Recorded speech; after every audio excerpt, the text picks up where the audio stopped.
ಮಹಾಭಾರತ ಯುದ್ಧದ ನಂತರ ಒಮ್ಮೆ ಬ್ರಹ್ಮದೇವನು ವೇದವ್ಯಾಸರ ಎದುರು ಪ್ರತ್ಯಕ್ಷರಾಗಿ ಮಹಾಭಾರತ ಯುದ್ಧದ ಕುರಿತು ಕೃತಿ ರಚಿಸಲು ತಿಳಿಸುತ್ತಾರೆ ಹಾಗೂ ಅದಕ್ಕಾಗಿ ಪ್ರಥಮ ಪೂಜಿತ ಗಣಪತಿಯ ಸಹಾಯವನ್ನು ಕೇಳಲು ಹೇಳುತ್ತಾರೆ. ಓಂ ಗಣ್ ಗಣಪತಯೇ ನಮಃ. ಓಂ ಗಣ್ ಗಣಪತಯೇ ನಮಃ. ಪ್ರಣಾಮಗಳು.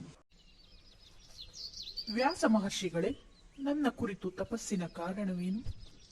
ಹೇ ಗಜಾನನ, ಬ್ರಹ್ಮದೇವನು ನನಗೆ ಮಹಾಭಾರತ ಯುದ್ಧದ ಕುರಿತು ಕೃತಿ ರಚಿಸುವ ಕಾರ್ಯವನ್ನೊಪ್ಪಿಸಿರುವರು.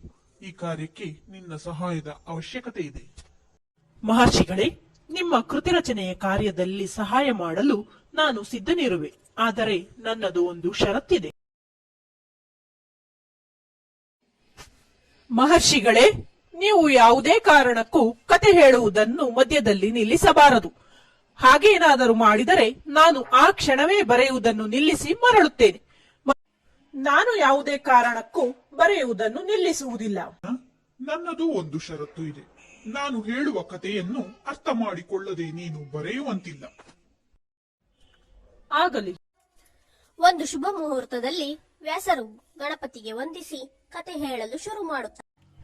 ವ್ಯಾಸರು ತಮ್ಮ ಉಪಾಯದಂತೆ ತಮಗೆ ಕ್ಷಣಿಕ ವಿಶ್ರಾಂತಿ ಬೇಕೆನಿಸಿದಾಗ ಕ್ಲಿಷ್ಟಕರವಾಗಿರುವ ಮತ್ತು ಯೋಚನೆಗೆ ಓರೆ ಹಚ್ಚುವಂತಹ ವಾಕ್ಯಗಳನ್ನು ಹೇಳಿ ಅದನ್ನು ಗಣಪತಿ ಅರ್ಥೈಸಿಕೊಳ್ಳಲು ತೆಗೆದುಕೊಳ್ಳುವ ಸಮಯದಲ್ಲಿ ವಿಶ್ರಾಂತಿ ಪಡೆದು ಮತ್ತೆ ಕತೆ ಹೇಳುವುದನ್ನು ಮುಂದುವರಿಸುತ್ತಿದ್ದರು.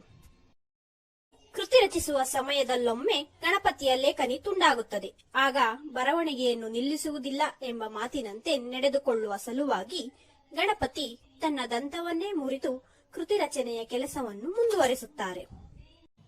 ಹೀಗೆ ವರ್ಷಗಟ್ಟಲೆ ವ್ಯಾಸರು ಕತೆ ಹೇಳುವುದು ಮತ್ತು ಗಣಪತಿ ಬರೆಯುವುದು ಮುಂದುವರೆದು ಒಂದು ಶ್ರೇಷ್ಠ ಕೃತಿ ರಚನೆಯಾಗುತ್ತದೆ.